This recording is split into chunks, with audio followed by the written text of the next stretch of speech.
Thanks for joining us at Right On Replicas, where we're proud to bring you the best scale model kit reviews on the planet.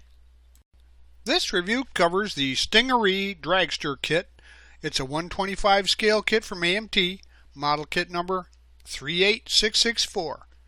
It has about 80 parts molded in white chrome clear with vinyl tires. And while the kit does not have a skill level on it, I'd call it an level 2 for the intermediate builder, because it requires glue and paint. It's a direct re-release of the original and hasn't been seen since 1971, although the 2008 release can still be found online and some local hobby stores. The majority of the kit is chrome, and the plating is crisp and bright, but the body is multiple parts and it can be assembled prior to paint, giving it the ability to be filled and smoothed for a nice finish. The motor is pretty detailed and will lend itself to aftermarket goodies. The main frame is solid and straight, and it eases assembly issues. The decals are green and yellow flames or red and yellow flames of your choice. Overall, the assembly is simple and instructions are good. It's a 5-step process, and the dimensions are 10 inches long, 3.5 inches wide, and 2.5 inches high. Here are the decals for this kit. As you can see, they're very colorful and the registry is good. I suggest using some of the aftermarket setting solutions to help the model's decals contour to the body and stick well. Now, as we're going along, you'll find that for the most part we use Model Master liquid cement and sometimes some super glue for strength or white glue in the case of clear parts. But as always follow the manufacturer safety and use guidelines when using any of the products mentioned in the review. Construction starts with the motor. It's well detailed, but it needs to be assembled in multiple steps. And there's a lot of chrome on the motor too. Remember, when attaching chrome, remove the plating where the parts are contacted so that the glue will adhere to each part. Otherwise, it doesn't stick well to just the chrome plating. Now, painting the motor will depend completely on your choice, as this is a custom car. No paint guides are even offered, so just do what you feel, and you can follow my guidelines if you want to use those. In this kit, I wanted to paint the valve covers and the snorkel, so I had to remove the chrome from those. And the easiest, quickest way is just to put them in a bleach bath, shake them around a little bit, and the chrome will come off. When you remove the chrome, you'll notice that some parting lines emerge here, some old seams, and those will need to be removed. So just take a scraper and scrape those down and then sand them nice and smooth so that you can apply an efficient coat of paint. Assemble the block and add the heads, then assemble the snorkel. And as we mentioned, you'll find those lines of assembly seams when you put those together, so remove and fill those if needed. And then we're going to paint the block your color of choice. I did mine in a metallic green. The transmission is aluminum. The belt's flat black with aluminum pulleys. The fuel pump is steel. And I painted the valve covers black and the snorkel metallic green to match the motor. The blower inner area was painted gold, and the intake manifolds aluminum, and the exhaust mounts are flat black. I did not use the distributor because I'm going to replace it with an aftermarket wired one. Assembly of the motor is to attach the valve covers next to the heads, then add the intake manifold to the block, and on the manifold add the blower with the front and the rear panels, then add the injectors to the blower and the snorkel to the injectors. Now put on the front cover, and on the front cover add the belt and the fuel pump. Then on the valve cover add the breather tube. Now on each head add the header supports, and then using some super glue install all 4 headers on each side. As I mentioned, I'm going to add a pre-wired distributor. I got this from Morgan Automotive Detail, and those are available on the internet, on the web. And I went to them and added the distributor and the coil for this add-on, and there's a lot of different brands, but this works well. Then I used a Hemi wiring diagram to wire the motor. Now first, drill out the hole for the distributor shaft, and paint the shaft steel and install it with some super glue. Then super glue the cap with the wires onto the shaft. Drill out the locations on the valve covers and cut out some small black boots and slide those on each wire. Then match the wires up to the diagram, drill holes in the valve covers to accept them, and then use some super glue to add them into place. Then add the coil and the center wire and cut it to fit sitting behind the blower, and paint the strap on the coil silver. Now we'll assemble the front tires and set those aside. And these are motorcycle style tires, so to give the tire a used look, I just rolled and pressed the tread on a 220 grit sandpaper to rough up the surface. Now install the front and the rear rims so that the spokes cross when looking at the tire from the side. The rear tires are 2-part slicks. Now to give the tire a used look, once again I just rolled it on some fine sandpaper to rough up the surface. Now snap the rear wall of the tire into place on the main tire and add the rim fronts in place on the tires. Then paint the interface of the rear rim flat black. Then add the rim backs into the tires. If you choose, you can paint the Goodyear logo on the tires or with the raised letters there, but I left mine as black walls. We'll use these parts to start working on the frame now, and I decided to paint the chrome braces to match the frame, so once again I dechromed those in a bleach bath and rinsed them off, let them dry. Then assemble the frame rails with the rear brace, the front brace, the transmission brace, and then the top brace, and add the torsion bar to the front. My sample had a little warp to it, but it's not unbuildable. Once you glue it into place, it straightens out quite a bit. Now you can go ahead with the assembly of that and paint the frame the color that you choose. As I mentioned, I used a metallic green, and once dry, assemble the fuel cell into place and add that onto the frame. Gather up these parts for the suspensions, and most of them are chrome and need to have the attachment locations scraped clean of plating in order to stick well. Now paint the battery black with steel posts and red caps, and then paint the interior hump flat black. I used some super glue to build the front suspension for all the attachment points for some extra strength. So add the brakes to the front axle, add the tie rod in place, install the axle to the torsion bar, add the radius arms to each side of the frame and to the axle, and add the battery to the front brace, remembering to scrape off any of the plating so that the glue bites to the plastic. Now the parts you have left we'll build the rear suspension with, so again use some super glue, add the interior hump from underneath, and then assemble the rear axle and attach it to the rear radius arms. Attach the rear spring to the radius arms and install this unit onto the frame. Then add the shocks from the frame to the radius arms and add the drive shaft into place. Now we can install the tires onto the car. So the rear tires go onto the metal axle, which slides through the pumpkin there in the back and the axle housing, and then you just press the tires onto each side of the axle to put those into position, and then the front tires just install on the front axle pin spindles.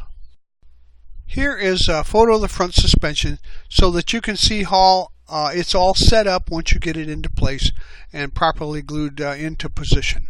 And then we have the rear axle position with the radius arms trapping the rear axle housing into place, and that's how that will look when you've finished up the rear suspension. So you get a choice of two different seats here. One looks like the standard dragster bucket, and the other one kind of looks like a Flash Gordon throne, but you get to pick either one you like and put it in to your car. So these parts will be used to finish up the interior and steering. So paint the seat black, and then paint the steering wheel and column black. And the steering unit is aluminum, and the shifter ball is black as well. To add a little realism to my model, I just decided to use some of my stash decals. These gauges came out of other kits, and you never throw away old parts or even decals, so I used those to make the dash look a little more realistic.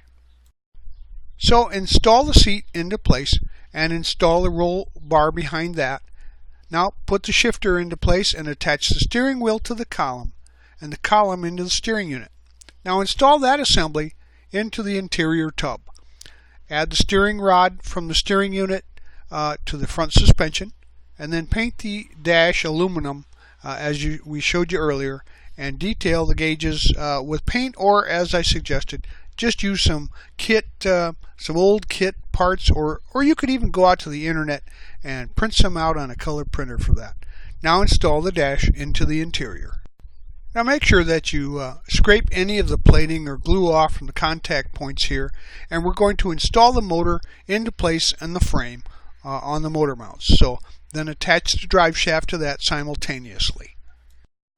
This is a chassis as it is at this stage of the assembly process from above, and as you can see, it's coming together pretty well. You have to watch the alignment of those headers though, as they are individual units, and you can see some deviation here, but in person it actually looks pretty good. And this of course is the finished chassis from below, so that you can see how all of that assembly needs to be aligned so that it has a proper orientation and look. Now here is a photo of the side view of the rolling chassis, and as you can see, it's coming together pretty good, and the custom is really showing up here as special features. Those large holes for weight conservation showing up, and it's really a nice looking chassis. Now we'll pull the panels and the rest of the pieces out to complete the body, and we're going to assemble the body prior to paint so that it has a nicer look to it. You'll also notice that there's quite a bit of heavy flash and some overmold here on these parts, which indicates somewhat the age and condition of these molds, but it's nothing that can't be easily cleaned up. So scrape off the flash with some a fine, a nice sharp hobby knife, and sand the areas smooth so that you get a good finish and edge. So at this point we're going to use some super glue for strength and assemble the body. Add the front top to the back top, and then add the front lower part of the front end, and then add the side panels into place, and finally the rear panel into place. There's some butt joints here where some of the panels come together, and those will need to be filled and smoothed. So I've used some filler and then some fine sandpaper to smooth out the roughest areas to get the body into the correct shape, and then we'll progress from there with some finer sandpaper to do the rest. My favorite filler is a Bondo glazing putty, so I filled the whole area along the seam that need to be finished, and this will shrink. So once that was done, I gave it a good sanding to find out where the shrink was and get rid of the excess. I then added some putty to the areas where the shrink was evident and had to be sanded off, and where there was some more sink marks that needed to be filled to make sure that it had a nice smooth surface. And here's the process where you've got the sanding done to roughen the body to the proper shape.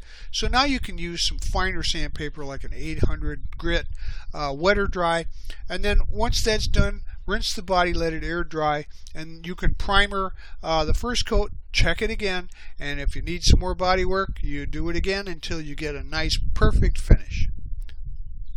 Once your primer is good and dry, you can use some 800 sandpaper to go over that for a final time, then rinse it off, let it air dry, and paint your base coat both inside and out. Now I used a custom mixed silver blue base to paint the body with, and you paint the inner and outer shell completely. And then once that's cured, you can decal the kit with your choice of decals. Start with a bowl of nice warm water.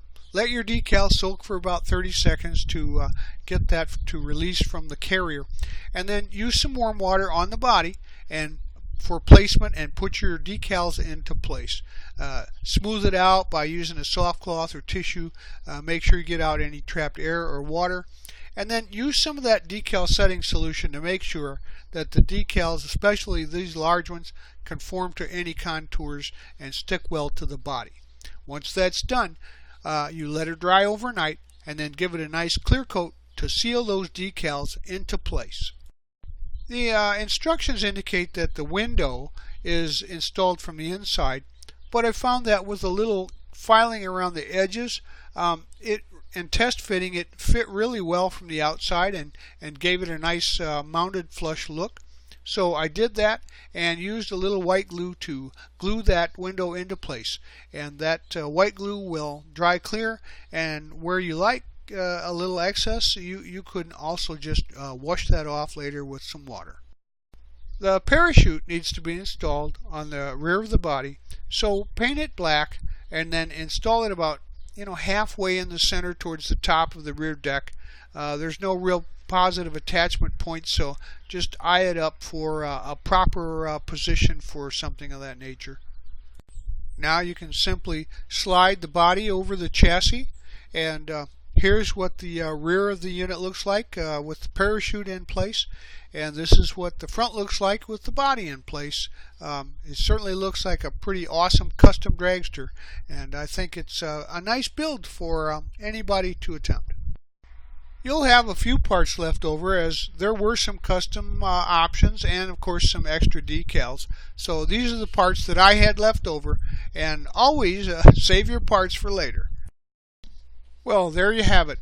To me, this was the best looking show car dragster that was made from this time period, and I was impressed with the build, but the end result came out really nicely, although it is a lot of work. First, the motor was nicely detailed, and with a few aftermarket parts, it looks pretty awesome. But the bug catcher is chrome plated, and it's assembled and split down the middle in two halves, so that's going to take some finishing. And the chassis is simple, but finished, assembled as a strong unit with some super glue on the suspension. It had a slight twist in the frame rails, but by the time you glue it up, you can't hardly notice that. Now the body is a little daunting. It's a multi-piece unit, requires some putty to finish it properly, but if you put it all together initially, you get a real nice, smooth-looking body out of it. And there was a little flash, but nothing that a hobby knife didn't fix, and some sandpaper. Assembly was smooth. She went together without any major hitches, but the one surprise was the decals. The decals are like aftermarket unit. They're all one decal. You have to cut the decals out of the sheet individually in order to remove the carrier and remove them from the decal sheet. So it can take a little while to cut those flames out, but make sure you use a sharp hobby knife, and you shouldn't have any issues. Just lost some time. Overall, the build looks great when finished, and this is a cool looking custom dragster for your model shelf. So don't be afraid if you've got some extra time to put this one together. They're still available on the internet and at your local hobby shops. We hope you liked this premium step-by-step model kit review, and so that you don't miss any more, please subscribe to our YouTube channel. But you can find us on Facebook and always at our website, www.rightonreplicas.com.